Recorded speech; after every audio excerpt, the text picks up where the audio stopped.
देखो, जब भी कोई विद्यार्थी किसी स्कूल से निकल के दूसरे स्कूल में जाता है तो उसको टीसी का जरूरत पड़ता है, ट्रांसफर सर्टिफिकेट जिसको बोलते हैं, जिसको हिंदी में कहते हैं हस्तांतरण प्रमाण पत्र। तो उसको कैसे लिखते हैं, ध्यान से देखो।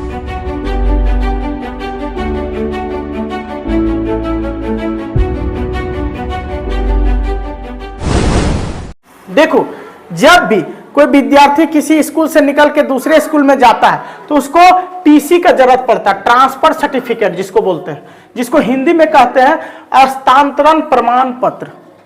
तो उसको कैसे लिखते हैं, ध्यान से देखो। आज ये जो हम बता रहे हैं, आप किसी भी स्कूल से निकल के दूसरे स्कूल जाते हैं या कोई आपसे बोले कि एक पत्र लिख दीजिए भैया दीदी, तो आप इस प्रकार से लिख सकते हैं। सेवा में श्रीमान प्रधानाचार्य या प्रधानापाठक महोदय, उसके बाद स्कूल का नाम लिखना है, स्कूल का पता लिखना है, फिर एक लाइन छोड़ के विषय लिखना है, हस्तांतरण प्रमाण पत्र हेतु आवेदन पत्र। ये आपका विषय रहेगा, हमेशा विषय जरूर डालिएगा और वो छोटा डालिएगा।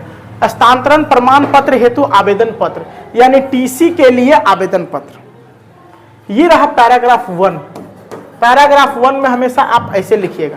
पैराग्राफ 2 में आप बॉडी लिखिएगा, मान्यवर विनम्र निवेदन है कि मैंने सत्र 2021-22 में कक्षा, अगर आप यहाँ 12वीं के हैं तो 12वीं लिखेंगे, 8वीं के 8वीं लिखेंगे, 5वीं के हैं तो 5वीं लिखेंगे, जिस क्लास का यहाँ लिख देंगे, ठीक है, कि परीक्षा यहाँ पे लिखेंगे प्रथम द्वितीय तृतीय, यानी आप जिस डिवीजन से पास हुआ, अगर प्रथम पास हुए तो प्रथम यहाँ पे भर देंगे, प्रथम श्रेणी में पास किए हैं। मुझे आगे की पढ़ाई हेतु किस स्कूल में जाना है, माध्यमिक में जाना, हाई में जाना है कि हायर सेकेंडरी में जाना है, यानी 10th के बाद जाना है कि 12th के बाद जाना है, या फिर आप 8 के बाद 9, 10 में पढ़ने जा रहे हैं, तो उस हिसाब से आप यहाँ पे भर दीजिएगा जो खाली स्थान है, ठीक है। प्रवेश लेना है। अब यहाँ ये हो गया दूसरा पैराग्राफ। इसमें आप ये बता दिए कि आप किस क्लास में पढ़ते हैं, कौन सा सेशन आपका है, ये सारा चीज बता दिए। अगला ये बताने के बाद समझ गया कि आपका रीजन ये है, इसलिए आप टीसी लेना चाहते हैं, ठीक है, कि आप हायर सेकेंडरी में जाएंगे या सेकेंडरी में जाएंगे या कहाँ जाएंगे, ये आप बताएंगे, ठीक है।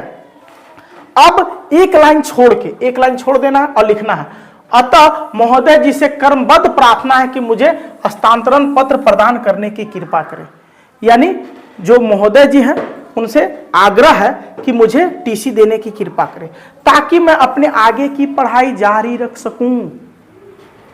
उचित विनय सेवा में अर्पित और हमेशा के लिए स्कूल की सेवा में तत्पर रहूंगा, जब भी बुलाएंगे चला आएंगे, ठीक है। अब यहाँ दिनांक लिखिएगा और आपका आज्ञाकारी छात्र शिष्य, जो भी आपको यहाँ लिखना है आप लिख सकते हैं। लड़की है तो शिष्या या छात्रा लिख सकते हैं, ठीक है। अपना नाम, क्लास, ये सब देना है, लेकिन बोर्ड एग्जाम में दिया रहेगा तो दीजिएगा, नहीं तो ABC क ख ग भर दीजिएगा। उम्मीद है कि आपको ये समझ में आ गया होगा कि इसको 4 पैराग्राफ में लिखना। पहले पैराग्राफ में ये लिखना है, दूसरे में आप रीजन बताएंगे, पैराग्राफ 2 में, पैराग्राफ 3 में आप उनसे निवेदन करेंगे, आवेदन करेंगे कि अतः श्रीमान से नम्र निवेदन है कि मेरा ये काम कर दीजिए। और अंतिम और चौथे पैराग्राफ में आप क्या करेंगे कि हमेशा आप उसमें उसको अपना आपका आज्ञाकारी शिष्य यानी क्लोजिंग करेंगे, नाम, पता, रोल नंबर, ये सब डाल सकते हैं। क्लियर हुआ यहाँ तक? कोई दिक्कत? तो उम्मीद है आपको कभी भी टीसी लेने के लिए पत्र लिखना होगा तो ये फिल इन द ब्लैंक सब भर दीजिएगा और आप अपना नाम लिखिएगा, अपना स्कूल का नाम लिखिएगा, अपना यहाँ पे नीचे आवेदन करना है, नाम लिखना है, तो ये इस प्रकार से आप लिख सकते हैं। तो उम्मीद है कि आपको टीसी के लिए आवेदन पत्र समझ में आ गया होगा।